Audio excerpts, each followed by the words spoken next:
Gracias, hermanos. Bueno, recuerden que estamos trabajando el tema de la pastoral para la vida familiar. Hemos estado hablando de 2 o 3 subtítulos de cómo es que el tema de la familia tiene varias subdivisiones o varios subtemas. Y uno de los primeros temas, pues, es que la familia inicia con la relación de pareja. O sea, parejas sólidas, parejas fuertes hacen familias fuertes. Y hay quien dice que las familias fuertes pues hacen iglesias fuertes. ¿Qué quiere decir? Que ninguno somos seres aislados. Cuando uno ve a una persona en la iglesia, uno debe saber que es parte de una familia. Y si uno puede trabajar con la familia, mejor. Entonces, no trabaja, a veces uno trabaja con personas aisladas, pero no, todas son parte de una familia, aunque no nos alcanzamos a dar cuenta. Y el siguiente subtítulo precisamente habla de ello. Vamos a reflexionar hacia una pastoral comunitaria y familiar. O sea, cuando nosotros vemos a los hermanos y a las hermanas en la iglesia, tenemos que darnos cuenta que son parte de una familia. De hecho, hoy en día hay métodos de evangelismo como el de alcance familiar. No sé si han escuchado de ello.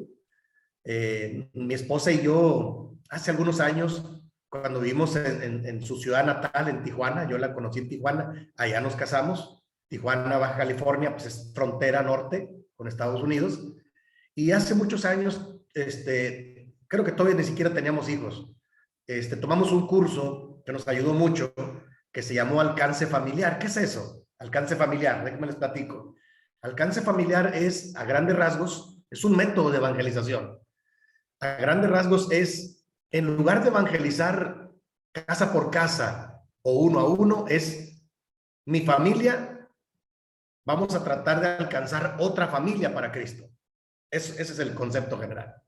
¿Cómo lo vamos a hacer? Bueno, el varón se va a identificar con el varón para compartir la palabra, la mujer a la mujer y los hijos hacia los hijos. Y eso se da de una manera informal primero, pero después toma tintes más formales. ¿De acuerdo? O sea, es un método que se llama alcance familiar. O sea, una familia cristiana alcanza a una familia inconversa para Cristo. Y empieza con tomando cafecito, reuniéndonos para convivir y luego poco a poco les vamos compartiendo. Y esa orientación a mi esposa y a mí nos sirvió para que nosotros practicamos eso siempre. O sea, vamos, nosotros a las personas que conocemos, no nos conocen como personas solas, nos conocen como familia. No solo en la iglesia, sino en el barrio, en la colonia, en diferentes lugares. O sea, nos identificamos como familia. Y mi familia trata de alcanzar otra familia para Cristo. Y nosotros lo practicamos de diferentes maneras y a nosotros funciona. No se diga, hoy en día el método que la iglesia en México tiene se llama grupos familiares. No sé allá cómo esté el asunto. Estoy metiéndome un poquito en el tema de evangelización, pero van de la mano.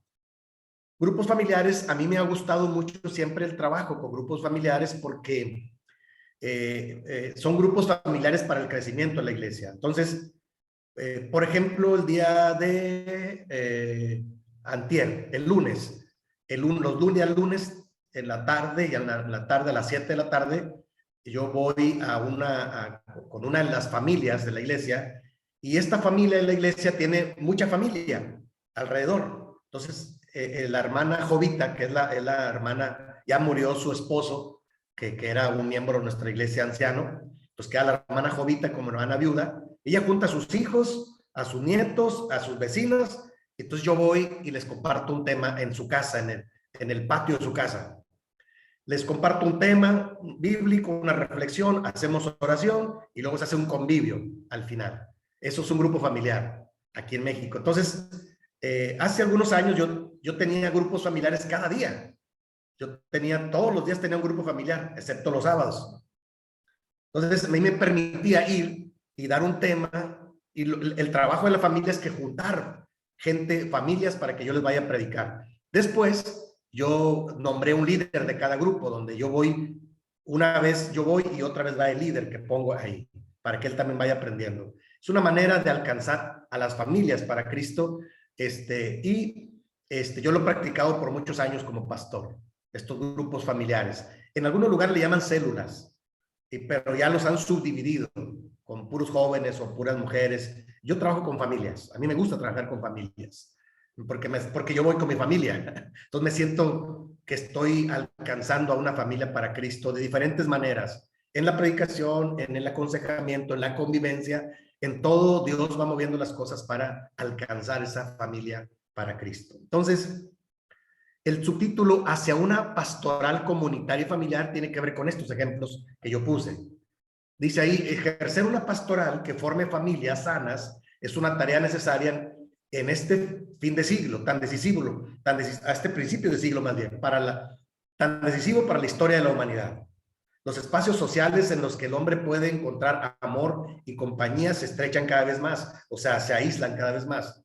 La humanidad reclama para sí, en medio de su crisis, una comunidad de fe que le sostenga y le oriente. El trabajo pastoral de esta forma habrá de dirigirse y crear y abrir espacios que se traduzcan en cambios sociales. Por eso les digo, a mí me gustan los grupos familiares. Entonces, ahorita por la pandemia nos frenamos un poco porque nos prohibieron reunirnos en grupos grandes. Apenas estamos queriendo retomar.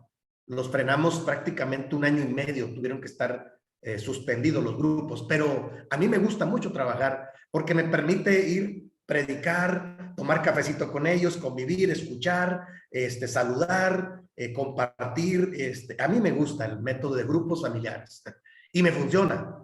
La primera iglesia que yo pastoreé en Tijuana, después de 2 años tener grupos, empezó a dar fruto y se empezaron a bautizar. De cada grupo se iban bautizando. Ahora tengo otra idea aquí. Voy a poner un líder en cada grupo.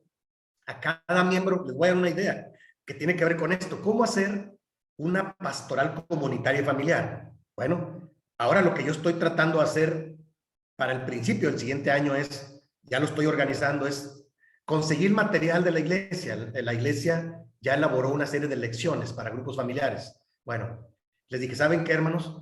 Lo que ahora voy a hacer es identificar cada familia, al líder de cada familia. Y cada familia va a abrir un grupo en su casa, con su familia, con sus vecinos, con los que están alrededor. Entonces, cada jefe de familia va a ser el líder de ese grupo. Y yo voy a ir a visitarlos, voy a andar visitando sus grupos, pero ellos lo van a hacer cada semana. Y yo voy a ir, no sé, 1 vez al mes o 2 meses, pero voy a andar dando vuelta en los diferentes grupos para visitarlos y convivir, pero yo les quiero dar la responsabilidad al jefe de familia que ellos abran un grupo familiar para predicar la palabra, ¿sí?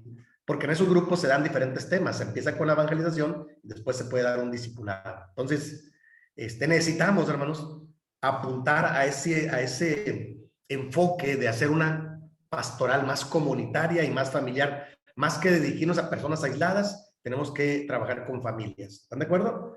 Esa es la idea. Dice el segundo párrafo, hoy más que nunca necesitamos una acción pastoral en donde cada creyente no sea un mero supuesto, sino un ser humano adecuadamente identificado. Una pastoral que ha de acompañar al ser humano con verdaderos signos, desde la cercanía, o sea, acercarse, la proximidad, haciéndose prójimo con ellos, desde la interpretación adecuada de sus situaciones reales, o sea, cómo están viviendo, desde la valoración crítica de sus marcos culturales y desde el respeto al momento de su proceso, a su conciencia y a sus decisiones libres. O sea, hermanos, cuando uno tiene grupos familiares como estos que yo comento, uno tiene que ir con mucho respeto a las casas de los hermanos. O sea, yo los visito y no crean que yo les voy a decir cómo deben de hacerle, ¿no? Yo nada más les comparto la palabra. Si alguien me pregunta, yo los aconsejo, pero digo, hermanos, es decisión de ustedes, yo nada más los oriento, vamos a orar. Pero es un momento en el que yo puedo tener contacto con las personas, ¿sí? Y respetar el proceso de crecimiento que cada quien tiene y sus decisiones libres. O sea, vamos, ir a sus hogares no es ir a imponerles lo que yo pienso, sino ir a acompañar, a compartir la palabra y a orientar y a orar con ellos. Eso es importante entender. El grupo familiar sirve para eso.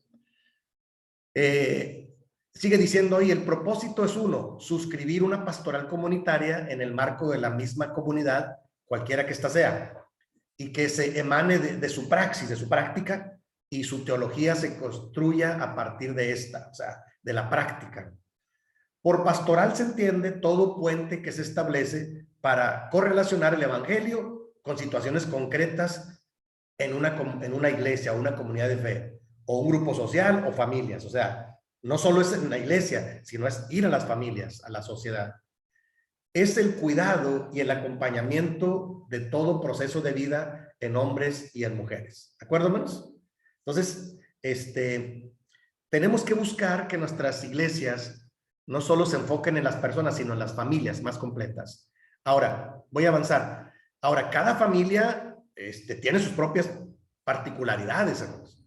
Por ejemplo, si yo voy a visitar un grupo familiar y veo que están batallando con la economía, ¿qué hacemos? Mi esposa Olimpia a mí me ayuda mucho.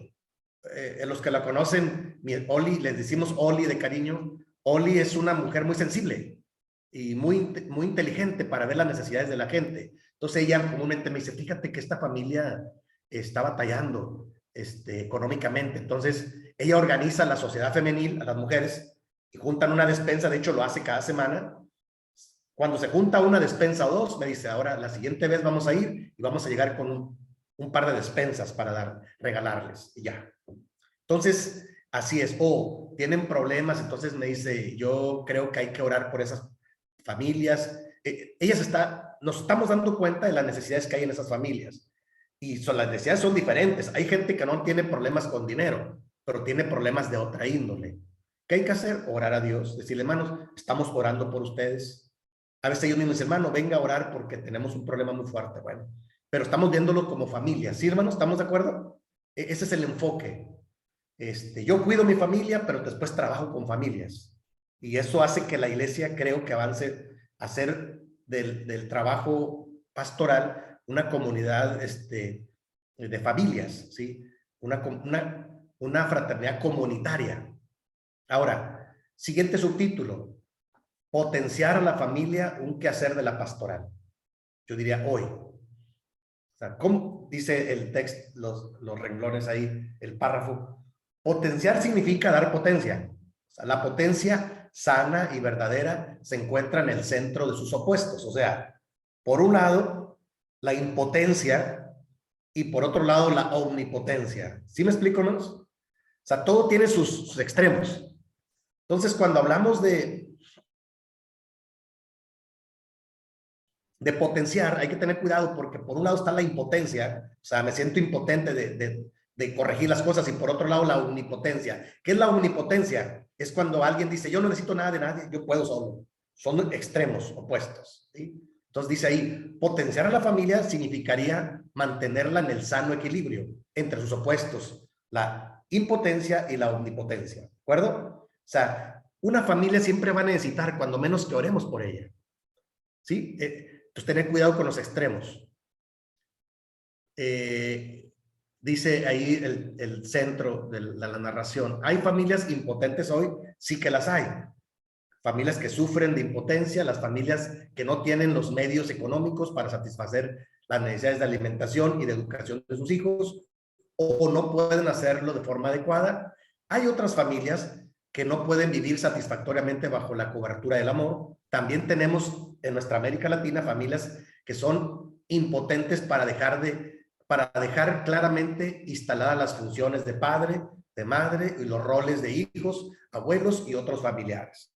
O sea, hay familias, hermanos, que batallan mucho para poder desarrollarse y desenvolverse, ¿sí? Porque falta un poco de orientación, ¿de acuerdo? O sea, en sociología le llaman familias caóticas, o sea, donde salen de un problema y entran a otro, salen de un problema y entran a otro, y luego de repente se conjugan los problemas, y son familias, yo le llamo, muy emproblemadas, porque me parece que de repente no han trabajado poco a poco los problemas por separado, sino que los mezclan.